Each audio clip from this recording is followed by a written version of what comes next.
ভিটামিনটা মজার ব্যাপার হলো ডাক্তার লাগে না, কোনো স্বাস্থ্যকর্মী লাগে না। আপনারা একটা জিনিস দেখবেন, কোনো বাড়িতে আমাদের ডাক্তার বাবুরা প্রেসক্রিপশন করে দেয়, নিজেরাই ওষুধ কিনে নিয়ে আসে। ওখানে তো সাথে কেউ স্বাস্থ্যকর্মী ডাক্তার যান না। আবার নিজেরাই বুঝে বুঝে সকাল বিকেল রাত এরকম করে করে বুঝে বুঝে খেয়ে নিই। তো অনেকে ইংরেজি লেখাগুলো পড়া অনেক সম্ভব হয় না, কিন্তু ওষুধটা ঠিকঠাক খেয়ে নিতে পারে। তাহলে স্কুলে যখন একজন এরকম দায়িত্বশীল মানুষের সামনে বাচ্চারা খাবে, সেখানে কোনো দ্বিধা থাকার কথা ছিল না, তাই তো? ভয় পাওয়ার তো কিছু নেই। আচ্ছা, তাহলে এখন প্রশ্ন হচ্ছে যে আমরা এইটা খাওয়াই কেন? এটা আপনারা জানেন যে আমাদের যখন কিছু তখনই কোনো রোগ হয়, তখন দৌড়ে আমরা হাসপাতালে যাই না কোনো ডাক্তার বলতে দেয়, গাটা গরম হয়ে গেলে জ্বর এসেছে বলে চলে গেলাম, দুই বা একবার যদি পাতলা পায়খানা করে ডায়রিয়া হয়েছে চলে গেলাম। কিন্তু আমাদের এই যে বড়িটা দেওয়া হয় তার যে লক্ষ্য সেটা হচ্ছে রক্ত শূন্যতা কমানো, রক্তাল্পতা কমানো। কিন্তু মজার ব্যাপার কি বলতো, সেটা হচ্ছে আমরা তো বুঝে উঠতে পারি না যে কার রক্ত কম বা বেশি আছে। কখন বুঝি? যদি কোনো জায়গাতে কোনো একটা অপারেশন করাতে যাই বা একটু মানে রোগ হলো, ডাক্তারকে একটা ব্লাড টেস্ট লিখে দিলে তখনই ধরা পড়ে। আদারওয়াইজ আমরা এখানে কিন্তু কারো জানি না যে কারো রক্ত বেশি না কম। এই মুখগুলো চোখগুলো দেখে বোঝা যায় না আমার কতটা আছে কতটা আছে, এবং এটা ভেতরে চলতেই থাকে। কারণ ওই যে বললাম ডায়রিয়া হতে নিজেরাই বুঝতে পারবে, বাচ্চাটা প্রতিদিন একবার করে পাতলা পায়খানা করে, আজকে পায়খানা করে আজকে 2-3 বার করেছে, সঙ্গে 2-1 বার বমিও করেছে। সেটা আমাকে দৌড়ে নিয়ে যেতে পারলাম, কিন্তু এখানে বোঝা যায় না। এবং বোঝা যায় না মানে কি হয়, যখন একটা সময় পেরিয়ে যায়, অনেকদিন ধরে ধরে সেটা ভেতরে থাকলো, তারপরে একটা সময় সেটা প্রকাশ হবে। এবার প্রকাশটা কোথায় হয়? সেটা হয় আমাদের হাসপাতালগুলোতে। কারণ আমরা তখন রোগী হিসেবে পাই।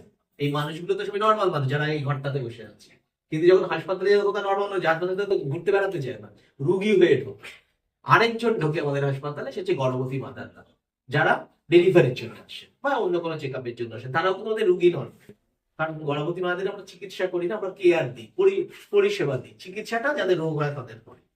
তো তখন আমরা বুঝতে পারি যে এতদিন ধরে এই রক্ত শূন্যতা বা রক্তাল্পতা চলছিল, যার জন্য তার হয়তো ডেলিভারির সময় প্রচুর রক্তক্ষরণ হচ্ছে, বা ডেলিভারির সময় শ্বাসকষ্ট নিয়ে টেবিলে থাকছেন, তারপরে হয়তো তাকে আরো বড় জায়গাতে দিতে হলো, আইসিইউতে ঢোকাতে হলো, ভেন্টিলেটর দিতে হলো। এগুলো না আমরা এখন বুঝতে পারি না। বাচ্চাগুলোর ক্ষেত্রে তো একদমই বুঝতে পারি না, কারণ এগুলো এরা তোমাদের চিকিৎসা দেখবো আনি না অসুস্থ না হলে। গর্ভবতী মাতারা যখনই গর্ভবতী হন তখনই এদের কাছে নাম রেজিস্ট্রেশন করিয়ে দেয়। আর এরা গর্ভবতী মাতারা গেল বা না গেল, এরা কিন্তু ডেকে নিয়ে আসবে, বা এরা যাবে, আশাকে পাঠিয়ে দেবে, এই আমাকে চেক আপ করাতে আসছে না তো, বা আমি বাড়ি যাবো। কিন্তু এখানে সেটা হয় না।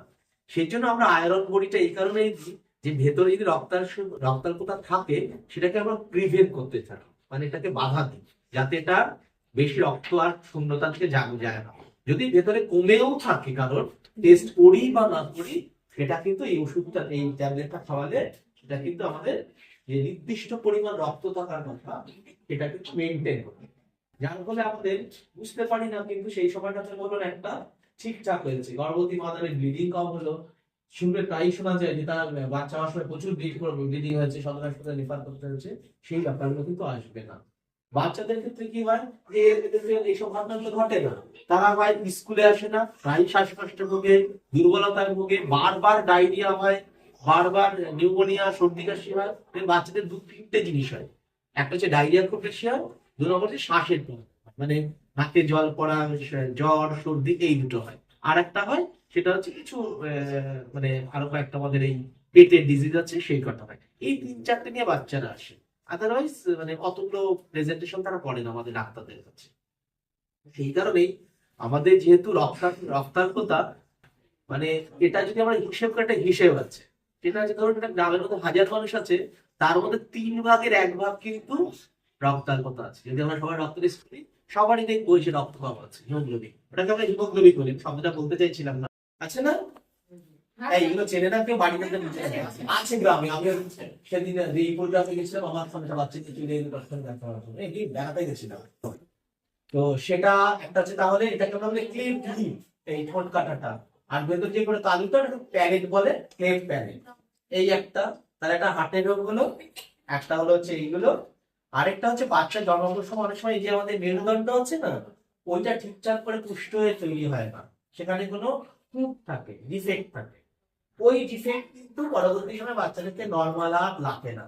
হ্যান্ডিক্যাপ বাচ্চা হয়েছে, সেটা ওই দাঁড়াও দাঁড়াও শোনো শোনো, ওইটারও চিকিৎসা ওই প্রথম থেকে আছে। আমি কি বলেছিলাম, যার বয়স এখন মানে এখনো ডেলিভারি থেকে বেরোয়নি, কোনো একটা হাসপাতালে বাচ্চা হয়েছে 0 থেকে 18, সেই থেকে তাহলে ওই বাচ্চাটাকে আমরা ওই ঘরেই দেখতে পাবো, ডাক্তারবাবুদের হাতে। তোমরা তো বাইরে থাকো, ঘোরাঘুরি কর, ছেলেরা মেয়ে হচ্ছে বলে, আর ওদিকে তো আমরা ভেতরে থাকি। তো সেই জায়গাটাতে ওই বাচ্চাটা আমরা দেখবো। তাহলে আমরা একটা হাটের বাচ্চা পেলাম, একটা হচ্ছে এই দুটো ঠোঁট কাটা আর ভেতরে উপরে তালু কাটা, মেরুদণ্ডের একটা প্রবলেম পেলাম। তারপরে পা বাঁকা পেয়েছো, পা বাঁকাছে বাচ্চা এইরকম থাকে ঠিক। হ্যাঁ, এটাকে আমরা বলি হচ্ছে ক্লাব ফুট। হ্যাঁ, বাচ্চা নিয়ে কিনবো, অনেকে না এক ধরনের জুতো কেনে, কিনে ওদেরকে পরিয়ে ফাটা কিছুটা হাঁটতে পারে কিন্তু বাচ্চাগুলো, কিন্তু আমাদের তো পা পাকা ফেলে ফেলে হাঁটতে পারে না। হ্যাঁ, ক্লে ফুট মানে যেটাকে আমরা ক্লাব ফুট বলি, ওই পা বাঁকা গুলো কিন্তু এই শিশুর সাথে স্কিনে আছে। ওইটাও যদি আমরা আবিষ্কার করি ডাক্তারবাবুরা যে এর পা বাঁকা, তাকেও আমরা ঠিক নর্মাল করে দেবো আমাদের। ঠিক আছে, আচ্ছা। আরেকটা আছে আমাদের চোখে। চোখের ভাই প্রথমে এই বললাম যে এইগুলো আমাদের সব হাসপাতালে আমরা দেখে নেব। চোখের যে রেটিনা হয় সেটা খুব ভিতরে থাকে, ওই রেটিনার একটা কিন্তু ঠিকঠাক করে তৈরি হয় না অনেকের ক্ষেত্রে, সে জন্মান্ধ হবে একেবারে, সব কিছু হাত পা সব ঠিকঠাক করে, সেটাকেও কিন্তু আমরা চিকিৎসা করাতে পারবো। এইগুলোর নিয়মটা কি আছে তার মধ্যে, এই 5টা জিনিস আমরা দেখতে পারি ওখানে। ঠিক আছে, এইবার তাহলে কি ভাবে এই সুবিধাটা পাই আমরা, এটাকে বিডি অফিসে দেয়, এটা পাওয়া যায়। এটা হচ্ছে আমরা হাসপাতালে বললাম এই আসতে ডেলিভারি রুমের ভেতরে আমরা বলি না যে অনেকগুলো ডাক্তার বাবুরা আবিষ্কার করে জন্মতে দিদিমণি দেয়, ডেলিভারির পরে বুঝতে পারে এই বাচ্চাটা তো পাওয়া বাঁকা, তাই না, এই বাচ্চাটার তো ঠোঁটটা কাটা বেরিয়েছে, তখনই আমাদের ভেতরে ডাক্তার বাবুরা একজন ডাক্তারবাবুকে খবর দেয়। আর ওই যে বাচ্চাগুলোকে চেন একটা নাম আছে, খুব সুন্দর নাম, জাতক সেবা। নাম কি, নবজাতক নতুন বাচ্চা, নবজাতক বলি না নতুন বাচ্চাদের, জাতক সেবা হচ্ছে এইটাই যে ওর কি কি রোগ হয়েছে তখনই আমি ধরে নিলাম। ওই 3 বছর পরে তারপরে তাকে হ্যান্ডিক্যাপের মতো নিয়ে কোলে কোলে কোলে নিয়ে আসলো ডাক্তারের কাছে দেখানো, এই গল্পে আর নাই, প্রথম দিনই ওই ঘরের মধ্যে আবিষ্কার হয়েছে। হওয়ার পরে আর হাটে কোটা তো আবিষ্কার হলো না, হয়তো 2-3 মাস পর থেকে দেখা যায় বাচ্চা প্রায় শ্বাসকষ্ট নেয়, নীল হয়েছে সেই সময়টা, সেই বাচ্চাগুলোকেও তখন দেখাতে যায়। আমরা এই বাচ্চাগুলোকে দেখানোর জন্য একটা টিম আছে। কোন টিমটা বলুন তো? যারা এখানে ওই যে হেলথ চেকআপে আসে ওরাই শিশু সাথী। তাহলে কারো যদি এইরকম সমস্যা থাকে, যার বয়স সীমা 14 থেকে 18-এর মধ্যে, এই ডাক্তারবাবুকে খবর দিতে হবে। এইবার এই ডাক্তারকে রাস্তায় খুঁজে পাবেন না, বুঝি বললাম এখন আমার কোন একটা স্কুলের মধ্যে পড়ে আছে, তখন এই সেন্টারে দিতে বলতে হবে আপনার সাথে এই সেন্টারটা আছে, এই সুস্বাস্থ্য কেন্দ্র, ওকে গিয়ে বলতে হবে আমার বাচ্চাটা শ্বাস করে, আপনি তার রোগটা বলতে পারবেন না, এরকম হচ্ছে একটু দেখাতে হবে। তখন ওরা ওই স্কুলের ডাক্তারবাবুকে একদম যোগাযোগ করিয়ে দেবে। যদি ওই স্কুলের ডাক্তারবাবুকে চেক আপ করে আপনার হার্টের রোগ বা এই রোগগুলো আবিষ্কার করেন, তাহলে তারা একটা রেফারেল কার্ড বানিয়ে ওই কার্ডটা নিয়ে আমাদের কৃষ্ণনগরের সদর হাসপাতালে সেগুলোকে দেখাতে হয়, এবং আমাদের কৃষ্ণনগরের একটা অফিস আছে, ওরা সব বলে দেবে, মানে কারো কিছু তাদের মুখস্থ করে রাখতে হবে। সেখানে গেলে সব রিপোর্ট গুলো বিনা পয়সায় তৈরি হবে, হওয়ার পরে বিভিন্ন জায়গাকার বিভিন্ন হাসপাতালে এই অপারেশন গুলো হবে।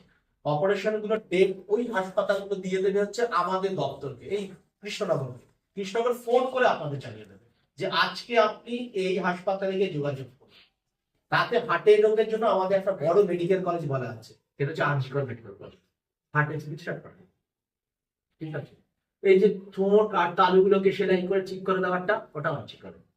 ঠিক আছে, মেরুদণ্ডেরটা ভাই মুকুন্দপুরের নাম শুনেছেন? ওই যে যা এখানে মুকুন্দপুর দেখাতে দেখাতে ওইখানে মেরুদণ্ডেরটা হয়। আচ্ছা, আর এই যে আমাদের পা ভাঙা ক্লাব ফুটটা এটা আমাদের পরিবেশ। আর চোখের যে সমস্যাটা ওটা পিছিয়ে, এই হচ্ছে আমাদের মোটামুটি এগুলো এগুলো আপনাদের মনে রাখার কিছু দরকার নেই। আপনাদের কাজ হচ্ছে কারোর এরকম সমস্যা হলে ওই ডাক্তারবাবু